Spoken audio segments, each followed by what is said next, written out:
আসসালামু আলাইকুম। আমি সাদিয়া আফরিন। নতুন একটি ব্লগ দেখার জন্য সবাইকে ওয়েলকাম করছি।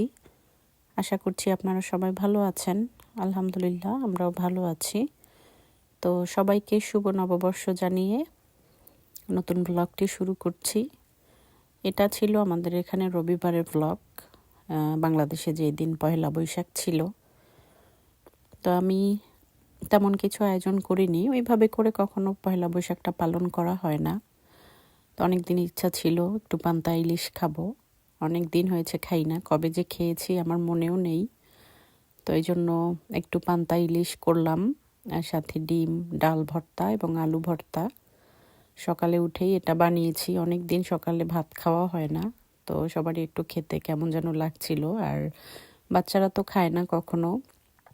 আমার মেয়ে বলছিল যে পান্তা ভাত কিভাবে খায়, তো এই জন্য একটু বানানো। তো আমি আর আমার হাজবেন্ড খেয়ে নিচ্ছি, বাচ্চারা ঘুমোচ্ছে। তো আমরা দুইজনে খেয়ে শুধু মেয়ের জন্যই একটু আলাদা করে রেখেছি। দুই ছেলে তো এগুলো কখনো খায়নি। আর এইদিকে দুপুর হয়ে গিয়েছে, দুপুরের জন্য একটু বিরিয়ানি করব।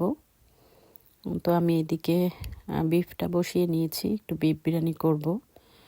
ঈদে যেহেতু বাসায় ছিলাম না, তেমন কিছু করা হয়নি, তাই একটু বিরিয়ানি রান্না করছি। আর বাচ্চারা তো পছন্দ করে বিফ বিরিয়ানি, চিকেন বিরিয়ানি, তো আমি এটা বানিয়ে নিচ্ছি। আর সাথে ছিল ক্যাপসিকাম এবং কাবাব। কাবাবটা এভাবে করে আমার আন্টি করে খাইয়েছিল, বাচ্চারা খুব পছন্দ করেছে। তো বলছিল বিরিয়ানির সাথে কাবাব খাবে। আর আমাদের জন্য একটু কলিফ্লাওয়ার সবজিটা রান্না করেছি চিংড়ি মাছ দিয়ে। এদিকে আমার বিরিয়ানিটা রান্না হয়ে গিয়েছে।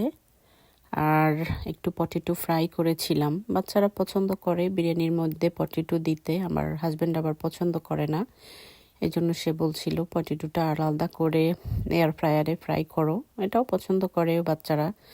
একটু ঝাল ঝাল করে এটা বানিয়েছি। তো যাই হোক, আমি টেবিলে খাবার দিয়ে দিয়েছি আর এদিকে সব কিছু গুছিয়ে নিচ্ছি। বিদায় নিয়ে নেই। ভালো থাকবেন সবাই। আল্লাহ হাফেজ।